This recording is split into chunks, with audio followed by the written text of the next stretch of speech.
This video is about using the distributive property when solving two-step equations. So the first thing we need to review is what is the distributive property? What's it look like so that we know when to use it? All right, so the first question is what is the difference between these two expressions? So I have 2x plus 5 and I have 2 parentheses x plus 5. All right, the two, they both have that. They both have the variable x, they both are adding, and they both have this 5. So really the difference between the two is that this one has parentheses, but this one does not. Well, are the parentheses necessary? Does that change the problem by putting the x plus 5 in parentheses, or is it really just the same thing? That's what we want to know. Well, one way to test that is to put a value in for x and then just see, do we get the same answer? So let's try it when x equals 3. All right, so we're just going to replace x with 3. So here that would mean 2 times 3 plus 5. And here it would mean 2 times, in parentheses, 3 plus 5. All right, so if I'm doing it the first way, then I multiply first before I add. I'm using my order of operations. So 2 times 3 is 6, and 6 plus 5 is 11. Over here, order of operations tells me to do parentheses first. So 3 plus 5 is 8, and then I would have 2 times 8, which would be 16. So you can see I didn't get the same answer, which tells me that 2x plus 5 is not the same thing as 2 and then in parentheses x plus 5. So when you're solving an equation, this type of thing we've seen in two-step equations. This is a little different, which means we're going to treat it differently when we see it in an equation. All right, so we want to be able to recognize those parentheses as telling us that we need to do something different. So when you saw the distributive property last year, what it said was that you're taking this number outside the parentheses, and a number outside the parentheses means multiply, but it doesn't just mean multiply times x, it means multiply times everything inside the parentheses. All right, so 2 times 3 would be 6, 2 times 5 would be 10, 6 plus 5 is 16. So we can see when we multiply 2 times both numbers, and not just the first one, we would get the same answer. All right, so the distributive property, think of distributing like papers in a classroom. You're passing them to everyone. It says you must multiply the number that's outside the parentheses times everything inside the parentheses. All right, so here's an example. You have a 4 outside the parentheses. You're not going to just multiply it times this first one. You're going to multiply times everything inside the parentheses. All right, and we used arrows when we looked at this before. So we're going to continue to do that. And if you don't need to draw the arrows, that's fine, but it's just a way to visualize what's happening here. So for each term, each of the terms are separated by a plus or minus sign. It needs to be multiplied by 4. I'm going to multiply the 4 times the 2, that gives me 8, and I'm going to keep the variable a. I'm also going to keep the operation plus. Then I'm going to go back and do it again. 4 times 3 gives me 12. I'm going to keep the b. I'm going to keep the subtraction sign. And then I'm going to do 4 times 5, and that gives me 20. There's no variable, so it's just a plain old 20. All right, because each of these terms has a different variable, it can't be simplified. I can't combine anything. So as an expression, this is all I can do. All right, down here, we're going to actually use, after we distribute, we're going to solve. But for here, we can't because there's no equal sign to make it an equation. All right, here, this time I'm distributing a negative number. It still works the same way. You're going to multiply negative 2 times what's inside the parentheses. So the first thing I do is negative 2 times 4. That's negative 8. I'm going to keep the minus sign, and I'm going to try again. Negative 2 times 3 is negative 6, and I'm going to keep the x. Now, this is a little messy. Negative 8 minus negative 6. I could put it in the parentheses. It's a little better that way. Or I could just rewrite this. When I have 2 negatives like this minus a negative, that's really changing it to positive, okay? So, or if you don't, you don't just see that, then think of what do we do with subtraction? We use keep, change, change. So I keep the negative 8, change to add, change to the opposite. Okay, so these two negatives is making this a plus a positive 6x, which is a lot less messier. So I'm going to go ahead and rewrite that. And there are 2 ways you can solve equations using the distributive property. And I think one is probably simpler than the other, but they're both going to work. And there may be a time when you need to use the method that's not as easy. So I'm going to show you both ways. You can do whatever way you prefer. We're going to do a couple, both of the methods, and then we're just going to pick one and stick with it for the other examples. All right, so in the first method, you use the distributive property. You take the number on the outside and you multiply times what's on the inside. All right, so here we have an h but no number to multiply by. When that happens, you just have to remember the coefficient in front of h is a 1. So what would 8 times 1 be? Just 8. And then we keep the h. All right, we keep the plus sign, and then we do 8 times 3. 8 times 3 would be 24, and then that equals 72. All right, so then we're going to solve this like we normally would. Cut it in half, isolate the variable. I'm going to isolate the variable by getting rid of anything that's being added or subtracted first. So we do that by doing the opposite. So I would subtract 24 from both sides. This side, that gives me 8h. Over here, I'm going to borrow 12 minus 4 is 8. 6 minus 2 is 4, so 48. And I'm not done because I have to still get rid of the 8. So I'm going to do the opposite again, which is divide both sides by 8. So h is equal to 6. Okay, and like with any other equation, I can check my answer by plugging the number in for the variable. So I say h should be 6. So if I plug in 6 right here for h, then that would be 6 plus 3 in the parentheses. And I want to know, does that equal 72? 6 plus 3 is 9. Is 8 times 9 equal to 72? Yes, it is. All right, so then this is correct. My answer is h equals 6. All right, let's look at that again. This time, I do have a number outside the parentheses. It just happens to be in the back of the parentheses. It doesn't matter where it is. Okay, you distribute it the same way. So I'm going to take the negative 2, I'm going to multiply times everything inside the parentheses. Negative 2 times w, remember that coefficient is just a 1, so negative 2 times 1 is negative 2w, plus, keep that, and then negative 2 times 8 is negative 16, equal to 12. Okay, so again, this is one of those times when this is kind of messy, all right? When I have two signs together, that sometimes is confusing, so is there a different way I could write that? Well, actually there is. I can just rewrite this as negative 2w instead of plus a negative. That would be the same thing as minus 16. Okay, so you keep change. It's like we're working backwards here.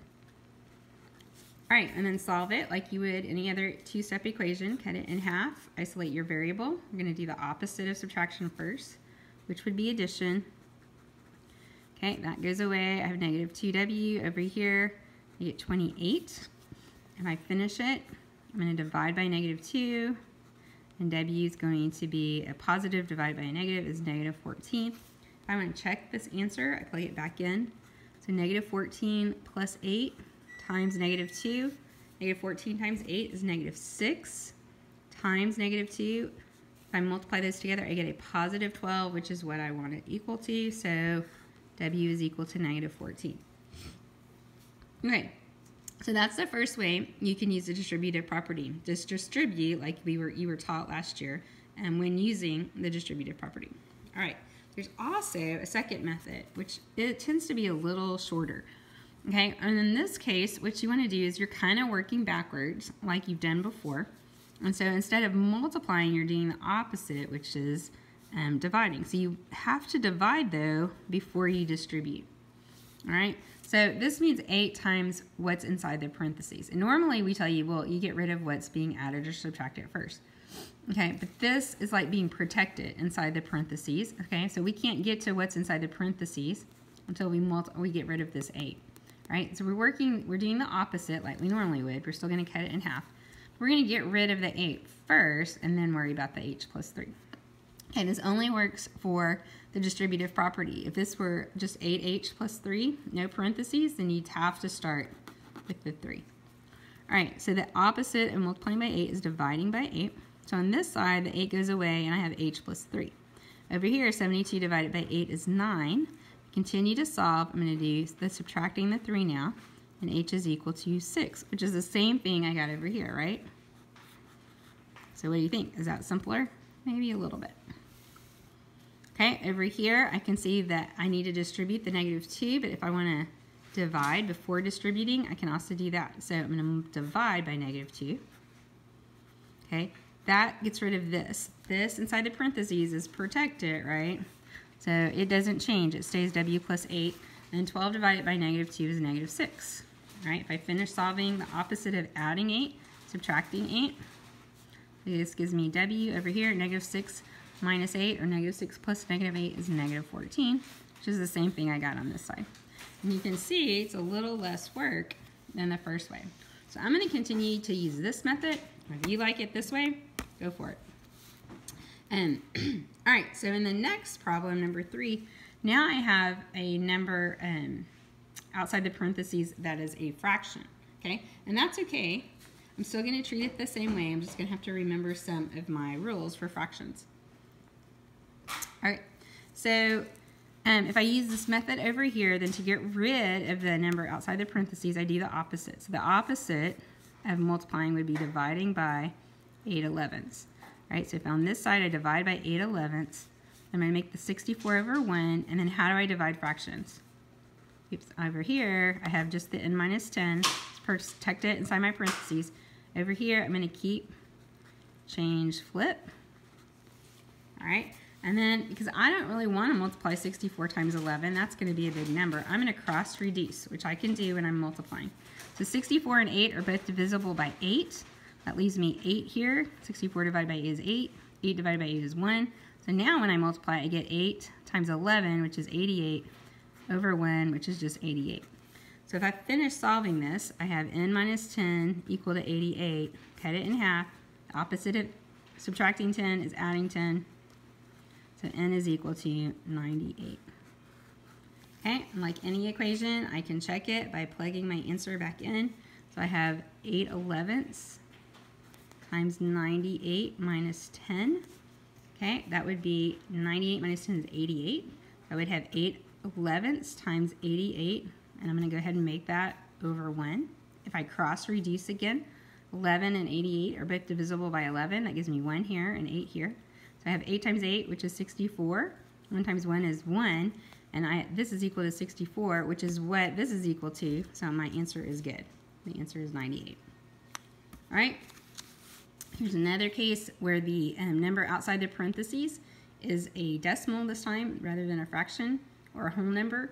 You can still distribute it the same way, but I'm going to go ahead and divide it and get rid of that because I think that's a little easier. So I'm cutting my equation in half, dividing by negative 0.6. This side, these go away, and this is just r plus 0.2. Over here, if I do 0.6, top and bottom out, into 1.8, then I'm going to need to move my decimal over. Okay, so now I'm really dividing 6 into 18, which would be 3 times. All right, so that gives me 3, but it's negative because a positive divided by negative is negative. And then if I go ahead and finish solving it, I'm going to do the opposite, which is subtracting 0.2, subtracting 0.2. Since these are both negative, then I actually end up adding, so r is equal to negative 3. 0.2. Okay, if you want to check that, then again, plugging it back in here, so negative 3.2 plus 0.2. When it's in the parentheses, if this one's negative and this one's positive, I actually subtract, so that's going to leave me negative 0.6 times negative 3.0, or just negative 3. If I multiply 0.6 times 3, I get 1.8, and a negative times a negative is positive 1.8, which is what I need it to be equal to, so this is correct. All right, last problem. The length of each side of an equilateral triangle is increased by 5 inches, so that the perimeter is now 60 inches. Determine the original length of each side of the equilateral triangle. All right, so an equilateral triangle tells me all the sides are the same. So it started off, we don't know the length of each side, so we're just going to assign that the variable. But we know that all 3 sides are the same, so they're all x. Okay, if I increase each side by 5, then that would be like adding 5 to each of these, x plus 5. And now the perimeter is actually 60 inches. Well, how do you find the perimeter of a triangle? You add up all the sides, okay? Or a quicker way to do this, since these are all the same, is just to multiply by 3. But I'm multiplying the whole thing, the whole x plus 5 by 3, so that means it needs to be in parentheses. 3x plus 5 is equal to 60. Then if I want to solve this, I can do the solve it by cutting it in half, doing the opposite, which is dividing. That gives me x plus 5. Over here, 60 divided by 3 is 20. I continue to work on this. I'm going to do subtracting now. X equals 15, right? And that's my answer. If I want to solve, or if I want to check my answer, if I do 3 times 15 plus 5, that would be 3 times 20. which is equal to 60, which is what I needed it to be equal to. And so this is in, let's see, inches, so x equals 15 inches. All right, so the distributive property, two ways to use it. You can distribute it in an equation, just like you normally would, or divide to get rid of it first, and then work out the equation like you normally would. All right, see you soon.